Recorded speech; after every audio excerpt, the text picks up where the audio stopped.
В жаркий июльский день жительница одного из окрестных поселков отправилась за ягодами в ближайший лес. Лето — горячая пора для сбора малины, черники и дикой вишни.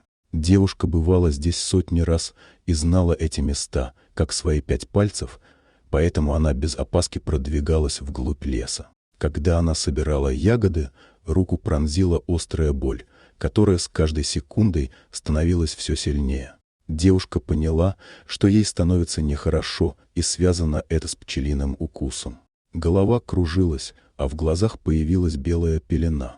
Она рухнула без чувств на пожухлую прошлогоднюю траву. Видимо, укус пчелы вызвал у девушки аллергическую реакцию, которая без своевременного оказания помощи способна лишить жизни. Неожиданно из кустов вышел огромный волк. Зверь не спеша подошел к девушке и обнюхал. Хищник наблюдал за ней давно, но так как волки стараются обходить людей стороной, ему еще не приходилось быть так близко к человеку. Почему девушка вызывала у волка такой интерес, она не знала. Возможно, зверю нравился ее мелодичный голос, а может, исходящий от нее запах с примесью хлеба и парного молока.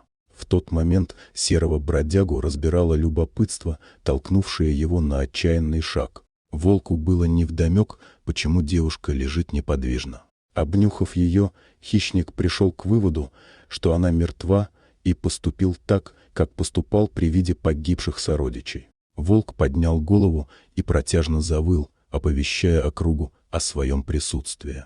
Неподалеку охотник проверял селки на зайцев. Мужчина давно не видел в этих краях волков, и наглость серого хищника возмутила его до глубины души. Вскинув ружье, охотник поспешил к источнику звука.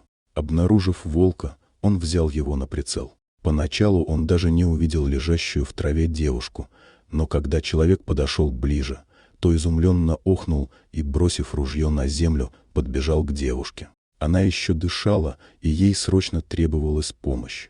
Мужчина, взяв бедняжку на руки, быстрым шагом направился в сторону поселка. К местному фельдшеру охотник успел вовремя. Врач сразу же разобрался, в чем дело, и сделал пострадавший укол, который помог ей остаться в живых. Через пару дней она полностью оправилась от укуса пчелы и чувствовала себя превосходно. Охотник после того случая убрал капканы и засыпал волчьи ямы землей. Волков с тех пор в лесном краю не видели. Трудно сказать, что это было — Божий промысел или высшее милосердие. Решать, конечно, вам, друзья, а мы в очередной раз убедились, что чудесам всегда найдется место в нашей жизни. Дорогие друзья, если вам понравилось видео, поставьте лайк, а также подписывайтесь на канал, где найдете еще много интересного.